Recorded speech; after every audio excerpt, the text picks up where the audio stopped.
السلام عليكم ورحمة الله وبركاته.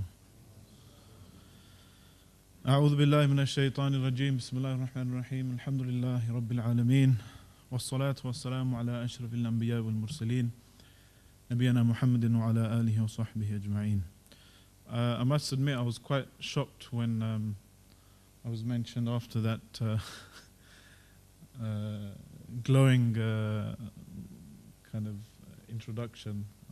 I thought it was going to be someone really important to fill in Mozambique shoes, but I hope someone more worthy is yet to come, inshallah. I don't normally do this, but my remarks today are going to be more narrative in nature.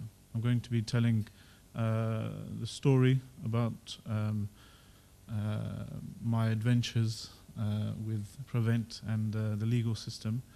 And I want to just put it out there right in the beginning that I'm nowhere near as tried and tested as people that have been mentioned before. You know, subhanAllah, children being taken away, citizenship being deprived, what the mothers must be going through, as the sister kindly described.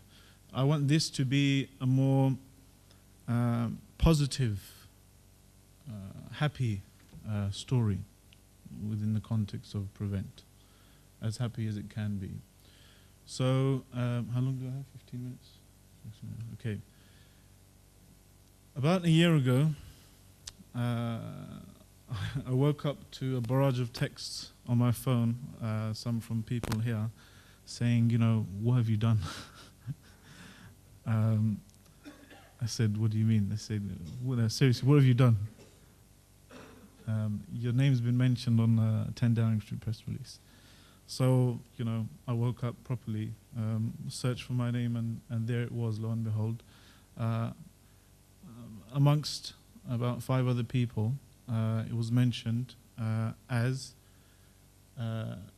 pretty much an extremist and a hate preacher.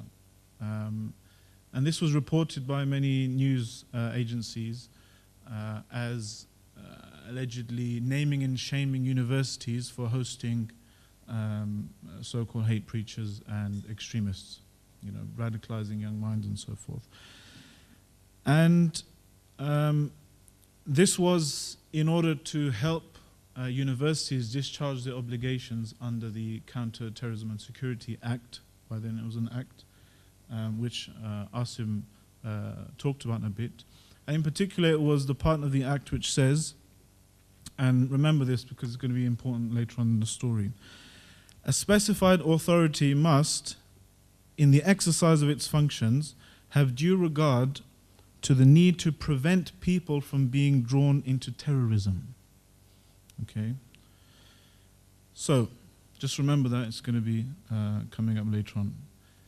I went to see my MP and she, she was trying to ascertain whether I'm actually, some kind of hate preacher or something. So she was a bit kind of careful. But as you know, I'm, this is probably what every extremist says, but I'm not an extremist. Okay, just putting it out there so you can sigh your breath of relief. She recommended I go to speak to a big law firm, such as Bindmans, and alhamdulillah, the rest is history. Early this month, we launched we were in court for about 4 days, 3.5 days, before a judge, Justice Ousley, filing for a judicial review into the Prevent Duty guidance. So our case was in two general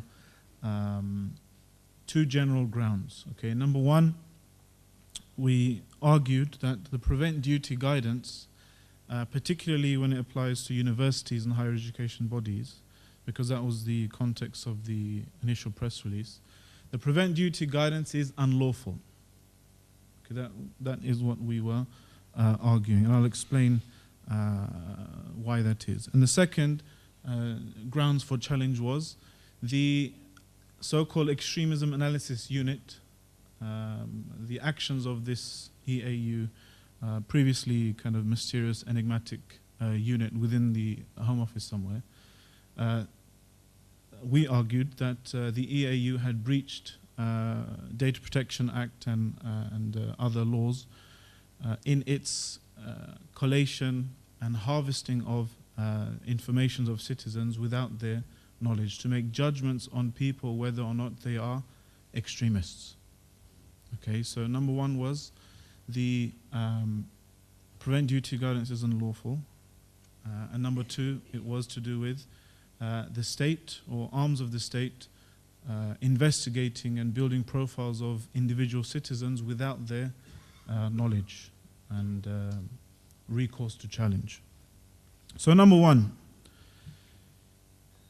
the barrister argued that the prevent duty guidance as it is, okay, you have the Counterterrorism and Security Act, which requires guidance to be given to relevant bodies, in this case higher education bodies, to discharge their obligation to stop people being drawn into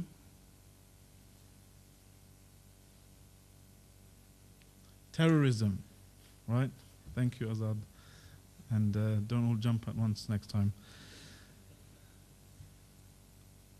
And we all know from the prevent duty guidance that, and I quote here, being drawn into terrorism includes not just violent extremism, but also non-violent extremism, which can create an atmosphere conducive to terrorism and can popularize views which terrorists exploit.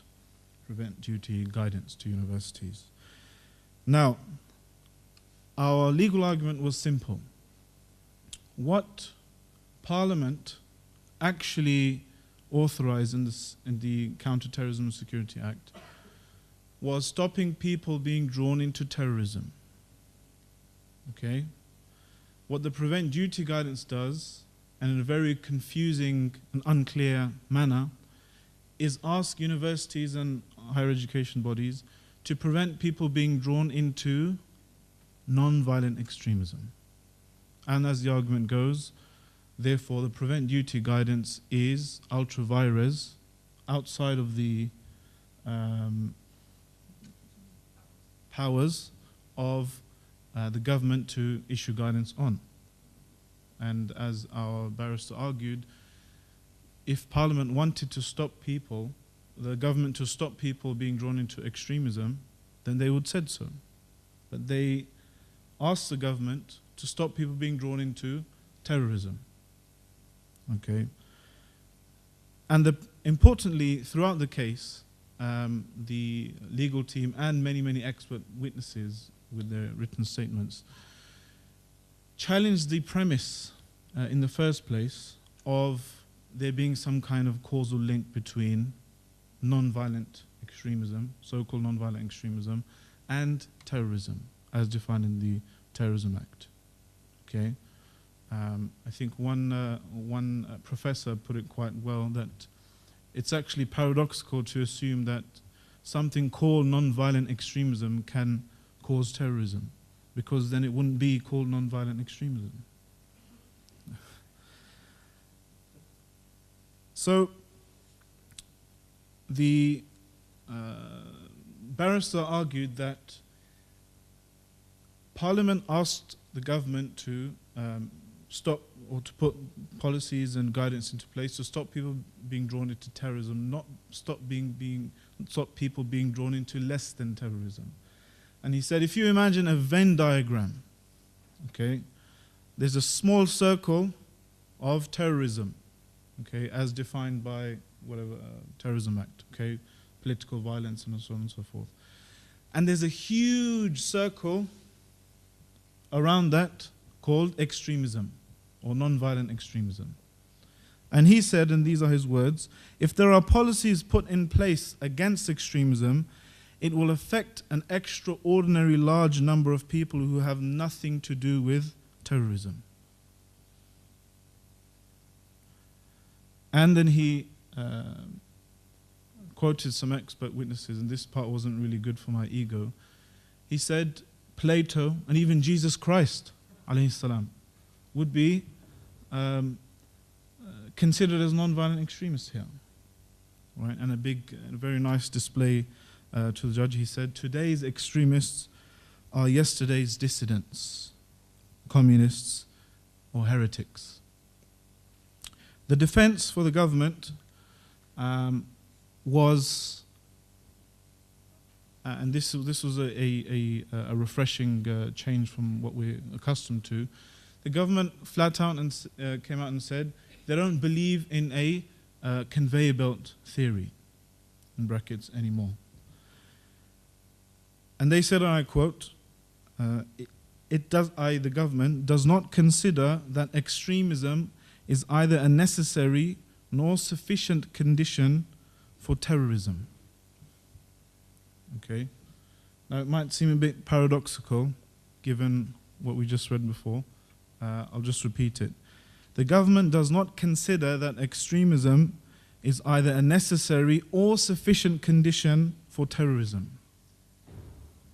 Okay?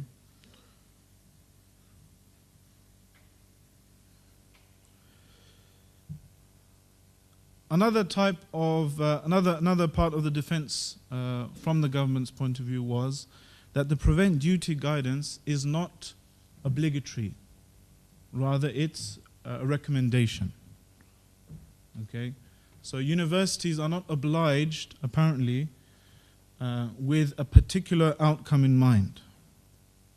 All they have to do is have due regard to exercising their statutory obligations to stop people being drawn into terrorism, i.e., the universities and relevant higher education bodies aren't compelled with anything to do with prevent in terms of stopping speakers coming or stopping an event from going ahead. This was one of their defenses in court. However, in the actual prevent duty guidance, 2 universities issued, it actually says, and I quote,